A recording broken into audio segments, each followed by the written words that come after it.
back to Spilling the Beans. We are still in Colombia because here we can show and talk a little bit about one of the most important reasons for why we at the moment in the world supply-demand balance for coffee have some really serious supply issues. Climate change is by far the #1 reason today for coffee growers to not be able to maintain their crops in an easy way. You have rains, you have excessive rains, and go from the excessive rains to other extremes of drought.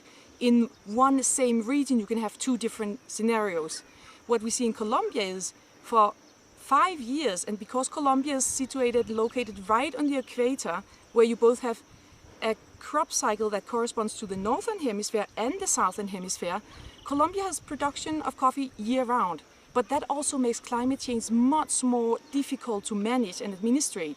And one of the big myths in coffee is that when there are high prices, coffee producers immediately invest back into the farms.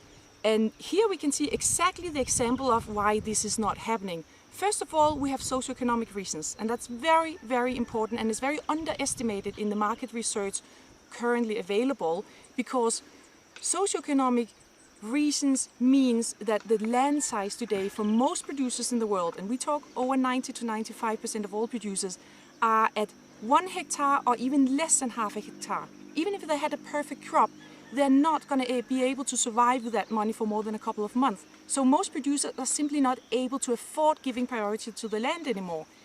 And for that same reason, they can't afford to invest anything. Among the few who have a little bit more land, what we see is here in Colombia. When prices surged to $3 in 2010 and 11 in the New York Arabica market, even with these prices, what happened was that food prices, energy prices, fertilizer had tripled in the same year. So there wasn't done any fertilization and investment in the plant. So what happens is exactly as we see here in Buena Vista, one of the small coffee communities. We have the new coffee that was renovated from different pest controls. And then we have a huge field with green grass, which was all abandoned and never turned back into coffee. A little further down we see coffee, land that used to be coffee, that was uprooted and switched to other crops. Avocado, citrus crops, sometimes we have bananas, some has been turned into cattle, but the basic problem is this land is very unlikely ever to return to coffee. So this is one of the huge challenges that the coffee industry will have to look at in the next few years.